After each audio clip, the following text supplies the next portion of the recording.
అయోధ్యలో నిర్మాణమైన భవ్యరామ మందిరంలో కొలువుదీరిన బాలరాముడి దర్శనాల్లో మరో మహా అద్భుత ఘట్టం సాకారం కాబోతోంది. ఎవరు ఊహించని విధంగా, ఎవరికి అంత చిక్కని విధంగా నిర్మాణంలోనే డిజైన్ చేయడం ద్వారా ఓ అద్భుతం ఆవిష్కారం కాబోతోంది. అదే బాలరాముడి నుదుటిన సూర్యతిలకం.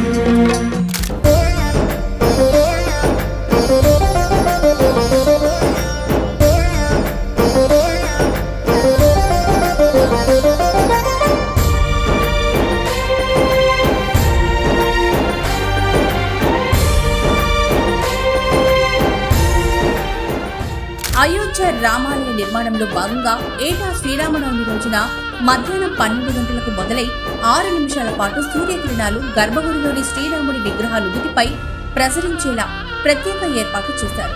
దీన్నే రాముడికి సూర్యతిలకంగా చెబుతున్నారు. దీనికోసం CSIR ఆధ్వర్యంలో ఉన్న సెంట్రల్ బిల్డింగ్ రీసెర్చ్ ఇన్స్టిట్యూట్ ప్రత్యేక వ్యవస్థను రూపొందించింది. అందుకోసం ఇండియన్ ఇన్స్టిట్యూట్ ఆఫ్ ఆస్ట్రోఫిజిక్స్ సాయం తీసుకుంది. దీనికి కావలసిన వస్తువులను బెంగళూరు కేంద్రంగా పనిచేస్తున్న ఆప్టిక్స్ సంస్థ తయారు చేసింది. ఇలా అయోధ్య రామ మందిరం నిర్మాణంలోనే డిజైన్ చేసి మహా అద్భుతాన్ని ఆవిష్కరించబోతున్నారు.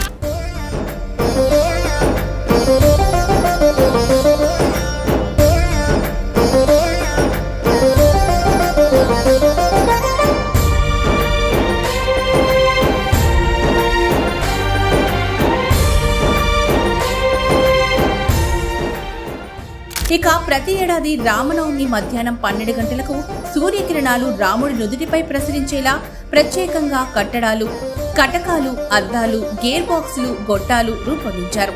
సూర్యకిరణాలు గర్భగుడిలోని విగ్రహం వరకు ప్రసరించేలా చంద్రమాన తిథికి అనుగుణంగా సూర్యకిరణాలు ఏటా రామనవమి నాడు సరిగ్గా రాముడి నుదుటిపై ఒకే స్థానంలో ప్రసరించేలా అమర్చారు. దీనికి సంబంధించి టెస్ట్ ట్రయల్స్ కూడా చేయగా సఫలీకృతమయ్యాయి.